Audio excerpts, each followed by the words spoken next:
కర్ణపిశాచిని లైంగిక కోరికకు లొంగిపోతాడు. పిశాచం సంతోషంగా ఉన్నంత కాలం భయంకరమైన దెయ్యమైతే సాధువు యొక్క శక్తిని ఖాళీల వారీగా ముగుస్తుంది. పిశాచానికి దాహం పెరిగి ఎక్కువ సంభోగాన్ని కోరాడు. పిశాచిని మాట్లాడటం ఆపదు. రోజంతా తన చెవులతో చెప్పేది విన్నాడు. కర్ణపిశాచిని సంభోగం చేయడం ద్వారా తనకు ఆసక్తి ఉందని సాధువుతో గుసగుసలాడుతుంది. సాధువు లైంగిక కోరికకు లొంగిపోతాడు. అతను పిశాచినితో సంభోగం చేస్తాడు. పిశాచం సంతోషంగా ఉన్నంత కాలం సంభోగం కొనసాగుతుంది. ఒకసారి ఆమె ఈ విధమైన భయంకరమైన దెయ్యమైతే ఆమెకు శారీరక సంతృప్తిని ఇవ్వడం అంత తేలికైన ప్రాజెక్ట్ కాదని అర్థమైంది. ఫలితంగా ఈ సంభోగ క్రీడ సాధువు యొక్క శక్తిని ఖాళీ చేయడం ప్రారంభిస్తుంది. సాధువు యొక్క శరీరం దశలవారీగా ముగుస్తుంది. సాధువు అరిగిపోతే ప్రమాదం. పిశాచానికి దాహం పెరిగింది. చెవిలో గుసగుసలాడే సమయం ఒకే విధంగా ఉంటుంది. అతను మరింత ఎక్కువ సంభోగాన్ని కోరాడు. ఈ చక్రం నుండి తేలికైన మార్గం ఉండకపోవచ్చు. పిశాచిని మాట్లాడటం ఆపదు మరియు సాధువు అంచెలంచెలుగా అబ్బురపడిపోతాడు. క్రమం తప్పకుండా బహిష్కృతులయ్యారు. రోజంతా తన చెవులతో చెప్పేది విన్నాడు. కాని లైంగికతలో దృఢమైన మరియు తెలివిగల ఒక సాధువు ఈ భయంకరమైన పిశాచాన్ని మార్చగలడు. అతనిని తృప్తిపరచి తన విధులన్నీ సాధించి ఆ తర్వాత ప్రేతాత్మను విడిచిపెడతాడు. వాస్తవానికి దెయ్యం ఎల్లప్పుడూ అణచివేయబడకపోతే అది సాధువు మరణానికి కారణం అవుతుంది. కర్ణపిశాచిని సాధన కాలం వరకు సాధువు యొక్క మొత్తం ఫ్రేమ్ నల్లగా మారుతుంది. అతనికి పిచ్చి పట్టడం మొదలుపెట్టింది. సాధువుకు భార్య లేదా ఉంపుడుగత్తె ఉంటే ఆమె కర్ణపిశాచిని ద్వారా చంపబడుతుంది. కర్ణపిశాచినితో శృంగారంలో స్ఖలనం ఖచ్చితంగా నిషిద్ధం. ఈ ఉదాహరణలో స్ఖలనం సానుకూల మరణం. ప్రస్తుతం సాధువు స్ఖలనం చేస్తున్నప్పుడు పిశాచిని అతని ముందు తన వ్యక్తిగత తలను నరికివేసింది.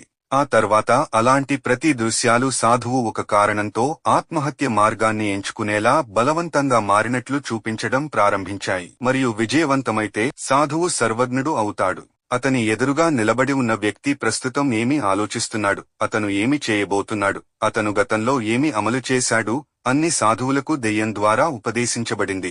లేదా ఒక వ్యక్తి సాధువును ప్రశ్న అడగాలనుకుంటే దెయ్యం ప్రశ్న మరియు సమాధానాన్ని ముందుగానే చెబుతుంది. ఒక సాధువుకు ఒకరి గుర్తింపు మరియు అతను ఏ ఉద్దేశ్యంతో వచ్చాడో తెలుసు. తత్ఫలితంగా జ్యోతిష్కుల వాణిజ్య సంస్థలో ఈ అభ్యాసానికి చాలా మంచి ప్రాముఖ్యత ఉంది. నిస్సందేహంగా రుద్రయామాల్లో పేర్కొన్న ఈ కర్ణపిశాచిని ఒక రకమైన దేవత. ఇది ఇప్పుడు దైవత్వాన్ని పొందలేదు, ఇంకా అనేక మనస్సులను కదిలించే శక్తులను కలిగి ఉంది. వారు ఇప్పుడు దయ్యాల వంటి దేవతలు కాకపోవచ్చు. కర్ణపిశాచిని వర్ణనలో ఆమె నల్లగా ఉందని చెప్పబడింది. త్రినయన్ రక్తభవ. అవి పరిమాణంలో చిన్నవిగా ఉండవచ్చు, అయితే వాటి పొట్టలు భారీగా ఉంటాయి మరియు వాటి నాలుకలు గులాబీ రంగులో ఉంటాయి. వారికి 4 చేతులు ఉన్నాయి. వాటిలో వేళ్లతో కూడిన పుర్రెలు ఉన్నాయి. వారి శరీరాల్లో పొగలు బయటకు రావడాన్ని చూడవచ్చు. కర్ణపిశాచిని శవం యొక్క హృదయంలో నివసిస్తుందని చాలా వరకు చెప్పబడింది. ఈ దేవతను వెంబడించడంలో వేదవ్యాస్ విజయం సాధించాడని చెప్పబడింది. కర్ణపిశాచిని సాధన వల్ల ఫలితాలు రావచ్చు. నెరవేరడం లేదా మరణం రెండూ. సాధువు కర్ణపిశాచిని రహస్యాన్ని ఉంచాలి. చిన్న పొరపాటు విపత్తును కలిగిస్తుంది. కర్ణపిశాచిని సాధనను తంత్రంలో అధమ సాధన అంటారు. కానీ కర్ణపిశాచిని సాధన అనేక పిశాచ మంత్రాలలో పరిపూర్ణమైన తర్వాత చాలా సరళంగా పూర్తి చేయవచ్చు. తంత్ర అభ్యాసకులకు అనుగుణంగా కర్ణపిశాచిని యక్ష్మిని, భుల్లో, కనవలాల, గురుమా అని పిలుస్తారు. అంటే ఇది తగ్గుదల కోర్సు అయినప్పటికీ ఇది దెయ్యాల పరికరం యొక్క ఉత్తమ అన్వేషణ. తదనంతరం కొన్ని సంక్లిష్టమైన పిశాక మంత్రాల గురించి తెలుసుకున్న తర్వాత సాధకుడు కర్ణపిశాచిని సాధనకు అర్హత పొందుతాడు. అయితే అగ్రగామి కర్ణపిశాచిని సాధన తప్పనిసరిగా 21 రోజులు. ఆ 21 రోజులలో ఒక వ్యక్తి శ్మశాన వాటికలో లేదా సాధనగా ప్రత్యేకమైన ఇంట్లో సాధన చేయాలి. ఆ 21 రోజులు సాధువు ఈ నివాసాన్ని విడిచిపెట్టలేడు. టాయిలెట్ కి వెళ్లడానికి కూడా అనుమతి లేదు. మలమూత్రాలను సాధన ప్రదేశంలోనే వదలాలి. చాలా ప్రభావవంతమైనది కాదు.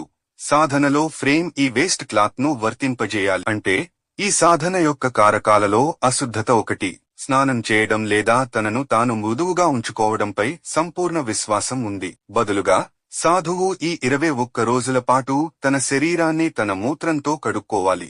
మీరు శ్మశాన వాటిక నుండి సేకరించిన మీ స్వంత విసర్జన మరియు బూడిదను చెవిలో ఉంచాలి. మంత్ర సాధన నూనె లేదా నెయ్యి దీపం వెలిగించడం ద్వారా చేయాలి. మంత్రోచ్చారణలో చేతులు నూనెలో ముంచాలి. మరియు అంతిమ దినం కంటే ముందుగా అంటే 20వ రోజున గేదెను బలి ఇవ్వాలనే నియమం ఉంది. ఆ యాగం రక్తాన్ని తన శరీరంపై పూసుకున్న తర్వాత కర్ణపిశాచిని ఆవాహన చేయాలి. ఇంత జరిగినా కర్ణపిశాచిని 21వ రోజు అమావాస్య రాత్రికి సాధువు వద్దకు వచ్చింది. ఆ తర్వాత గుసగుసలు మొదలయ్యాయి. తెలియని వాటిని తెలుసుకోవడం, కనిపించని వాటిని చూడడం, విధి కోసం ఏమి ఉంది? ఆ ప్రశ్న మానవులను నిరంతరం నడిపిస్తుంది. ఒక్కోసారి హింస ప్రాణాంతకం కావచ్చు. మూఢనమ్మకం పిచ్చి అంచుకు దారి తీస్తుంది. ఎక్కడ నుండి తక్కువ వెనుక పద్ధతి లేదు. ఒక గుసగుసను మాత్రమే పరిశీలించండి. చెవి లోపల లేదా కేవలం మెదడు లోపల.